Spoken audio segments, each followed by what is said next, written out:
Hey guys, welcome to another video. So here we are once again. Today we're going to be looking again, the third video now, at the desktop clock in Core. I'm forever expanding on this clock. And do you see any differences? Do you see here? I have now added a weather option. Now it might look a little jumbled at first, but it's only because I've left it like this as default. Okay, so if we open up now the clock widget, which you can open either from the sidebar, from the settings manager, or you can open it by right clicking on the desktop and choosing desktop clock. The easiest way is probably from the side panel. But if you open up the clock now, the clock settings, let's just disable these desktop icons for demo purposes. So if you open up the clock settings now, can't remember his name now. You posted about the leading zero. I have removed it. So if you go to 12 hours now, the leading zero is gone. Okay. So after doing some research, I found out it was just a little L. I just had to change one little variable. So there we go. So the leading zero is gone. I'm going to set it to 24 hours just for this demo purposes.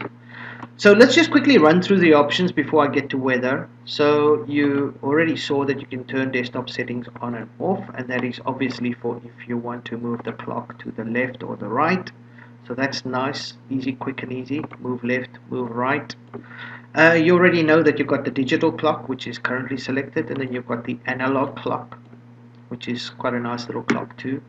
You also have black and white, so you can change your clock from black to white. The 12 and 24 hour format obviously only applies to the digital clock, not to the analog clock. And all your settings are saved. So if you move your clock to the left and you change it to black, whatever the case might be, and then you change to digital, it will remember that you had it on black, it will remember that you had it on the left, and if you had set it to 12 before, it would have remembered that as well. Okay, so let's go back to analog, let's go to the right again, leave it on the right. Refresh clock is simply just to refresh the clock. So if anything goes wrong with your script, or it's off center, or anything at all, you just click refresh clock and it will refresh the script and put it where it's supposed to be. Enable, disable, self-explanatory. If you click disable, it will disable the clock and it will stay disabled through reboots. If you click enable, if it's disabled and you enable it, it will stay enabled through reboots. So if you want to disable the clock, don't go to your startup items and stuff. Well, I suppose you could, but really that will just mess up things in the long run if you want to re-enable it again. Rather do it here. Just enable, disable it straight from the GUI. That way it's just easy to switch on again later. Okay, now the weather options. So if we click on weather settings here, because you have to set your location. It tells you the location code. That's what it can't find the location code.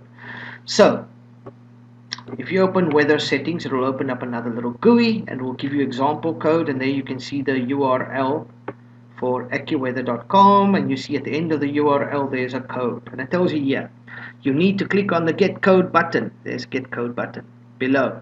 This will open up the AccuWeather website. Once opened, search your city or town. The URL at the top of the page will change once your city is loaded. At the end of the URL is a number. That is your weather zip code. Copy that number as is seen in the example picture above. There you see that number. Okay, so let's go get code.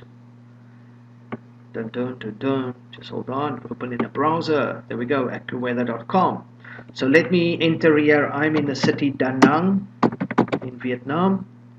So let's search Da Nang. There we go. You see that? Oh, there it changes. Do you see? So my number is 352,954. 352,954 as is there. So now I hit enter code, and it tells you we'll now collect your weather zip code. Please enter code 352,954. Enter, and it will tell me all done. You can now exit this terminal window, though it exits itself. And there we go. Do you see there? Weather, current weather, mostly cloudy, 25 degrees Celsius. So the one other thing you can now do here is you can change Celsius to Fahrenheit if you want. By default it's on Celsius, but you can click Fahrenheit and it will change into Fahrenheit or Celsius. It's a very simple, easy little GUI to use. So get code takes you to the AccuWeather page. Just type in your city, get the code at the top of the URL, enter code, input the code. That's it. Your weather is set. You can set to Celsius or Fahrenheit if you wish. And now it doesn't matter if you change to digital or to analog or to white or to black. It will always display that weather. Okay.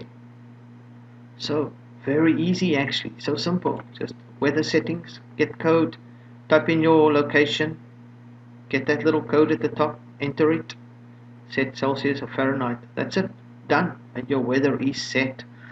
So I think the clock is now finally complete. I don't think there's much else to change. I might look at expanding this little weather script, see if I can maybe add some more details, but I don't think I want to populate it. I don't want to, everything you do ends up using more RAM and so forth. And yeah, this is plain. This is just 25 degrees Celsius or 75 degrees Fahrenheit. That's perfect. So I think the clock is just about done. This is really awesome. Pretty nifty, huh? Nice little clock GUI. You can set everything. Let's put these back on. Home, volumes, network, trash. There we go. So yeah, an all-in-one little GUI to manage your desktop clock with quite a few options. Really, really, really nice. It's expanded nicely. This is going to be an awesome release, guys. Very, very, very awesome. And you know what? Everything I'm doing right now is going to be in the beta that is going to be sent out to donators. So yeah, keep watching videos. I'll keep making them and support the project if you can. I will put the links in the bottom. Look forward to this awesome release. Cheers.